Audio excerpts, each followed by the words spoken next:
Daşı yastıq edir yatan təbiət, dağın sərtliyini sevən təbiət, meşə qaranlığında nəğmə deyir, ot qalayıb hər yanı nəmli gecədir.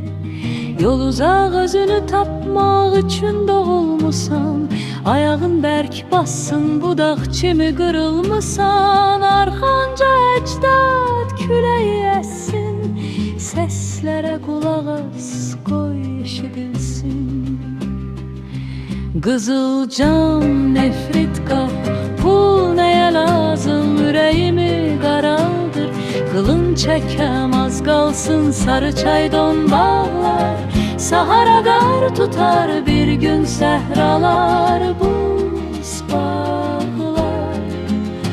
Uzun külək dalğanı qırar, aşar yelkən açıb keçsən.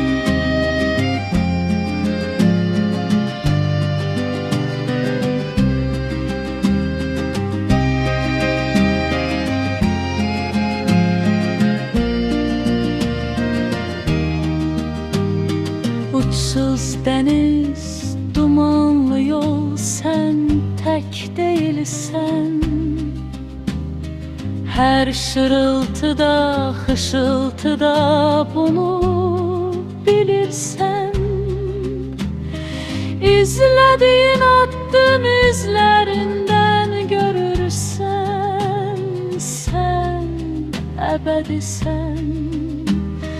Zamanı adlayanlar bu yolda sənə bənzər. Qızılcam, nefrit qap, pul nəyə lazım, ürəyimi qaraldır. Qılın çəkəm, az qalsın sarı çay don bağlar. Sahara qar tutar bir gün səhralar, buz bağlar. Uzun külək dalğanı qırar, aşar yelkən açıb keçsən.